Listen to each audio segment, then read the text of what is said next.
He burned his pregnant wife, but didn't know she was already planning his downfall. The man forced his pregnant wife against the stove, splashing scalding hot oil directly onto her hand.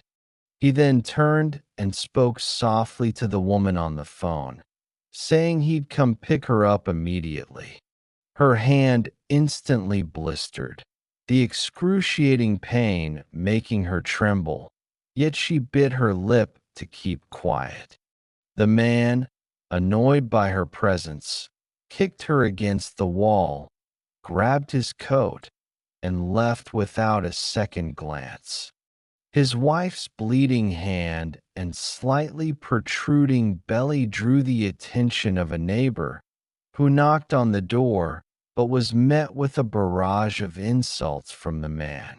The wife, leaning against the wall, slowly squatted down, retrieved her old phone hidden under the stove, and recorded the man's outburst. That night, she neither ate nor drank, calling her mother and telling her to bring money the next day. The next morning, her mother arrived with a chicken, but the wife didn't mention money. Instead, she pointed to a box hidden deep in the closet and emptied it, taking everything, including the computer, from the living room. Looking at her swollen, red hands, the mother felt heartbroken, and tears streamed down her face, but she still did as she was told. She packed the money transfer records the man had secretly given to his mistress, all the luxury goods he had bought, and also packed up her belongings, stuffing them into the trunk. The man brought his mistress home, and upon opening the door and finding most of the things missing, he immediately flew into a rage. He grabbed his wife's hair and demanded, "You dare touch my things? Do you want a divorce?" The wife shook off his hand, raised her phone, and played a recording. It contained his voice cursing her as a worthless woman and threatening to throw things at her while she was pregnant. The man panicked for a moment, then became defiant, saying, "You think you can scare me with a few broken words? Let me tell you, this house was bought by my parents. You won't get a single penny. Get out of here." The wife didn't argue with him. She turned and went back to her room to pack her clothes. She had expected the man to act shamelessly, so she had her cousin find a lawyer beforehand and gave the lawyer all the evidence of the man's asset transfer and the medical report on her burns. The wife pretended to be terrified and texted her husband, saying she wanted to settle down and asked him to come home that night. The man believed her and canceled his date with his mistress that evening. He even brought cigarettes and alcohol home, hoping to appease his wife. As soon as he entered the door, he put on airs, saying that if his wife behaved, he wouldn't divorce him and that he should serve her and his mistress well in the future. The wife didn't say anything, but simply handed him a glass of water. He took a sip and suddenly felt dizzy and collapsed to the floor. It turned out his wife had added a small amount of calming herbs to the water just to keep him quiet for one night and not to hurt him.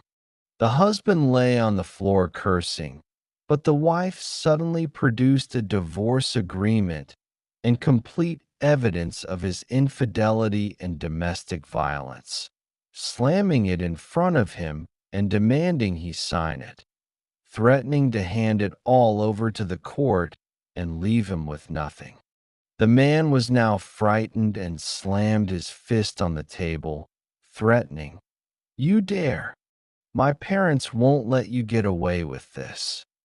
The wife sneered and immediately dialed the Women's Federation, recounting the husband's domestic violence and asset transfers on speakerphone so he could hear everything. The next day, as expected, the husband's parents came knocking, pointing their fingers at the wife and yelling, "You barren hen! How dare you hit my son? Apologize to my son right now, or we'll kick you out." The wife didn't argue, but instead produced photos of her burned hand, recordings, bank transfer records, and a property gift agreement.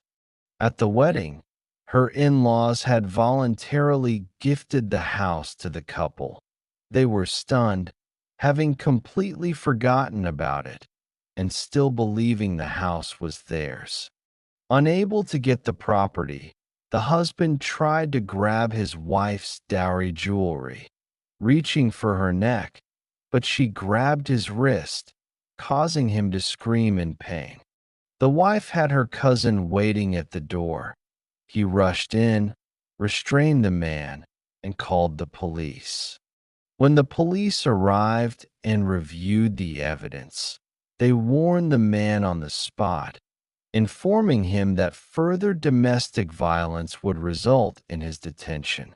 The man was taken away by the police. His parents-in-law tried to stay at his wife's house, but the wife produced video evidence, accusing them of trespassing. The parents-in-law had no choice but to leave. After leaving the police station, the man was completely dejected. He went to his mistress, hoping she could help him. When he opened the door, she was packing her bags. Upon seeing him, she threw a wad of cash in his face, saying, "With your meager abilities, you think you can support me? You've squandered all my money. I can't afford to waste any more time with you." Unwilling to give up, the man spread rumors that his wife had absconded with his money and abused him, trying to ruin her reputation. However, his wife had already recorded his misconduct and sent the videos to relatives and the neighborhood support group. The rumors instantly reversed. Everyone condemned the man, and the mistress was also criticized. On the day of the court hearing, the man and his parents-in-law were present. The wife submitted all the evidence, including a domestic violence report, recordings of infidelity, records of asset transfers, and a property gift agreement. The judge ruled on the spot that the man had committed domestic violence, infidelity, and asset transfers. The house was divided equally as joint property in the divorce, with the man receiving 20% and the wife 80%. The man also had to compensate his wife for medical expenses and economic losses. Completely stunned, the man sat in the defendant's dock. He wanted to appeal, but found himself penniless, unable even to pay lawyer fees. Desperate, he ran to his wife's parents' house, knelt down, repeatedly slapping himself, crying and begging for her forgiveness, promising to make things better from now on. His wife looked at his pathetic state, her eyes devoid of warmth. Just then, the hospital called, saying his wife's induced abortion was successful and she was recovering well. Upon hearing this, he collapsed to the ground, wailing. He finally understood that his own heartlessness and selfishness had destroyed his family. His wife ignored him, turning and leaving with his cousin. His cousin smiled, saying he had already found him a job and rented a new place. He should just live a good life from now on. People don't grow cold overnight. Don't take someone's kindness for granted. Betrayal and domestic violence are never forgivable. When you can't take it anymore, Fighting back is the best protection. A mother who has been hurt is never heartless. She has just been driven to the brink. I want to share this message with this clear headed and courageous mother. May all women be treated with kindness and stay away from harm.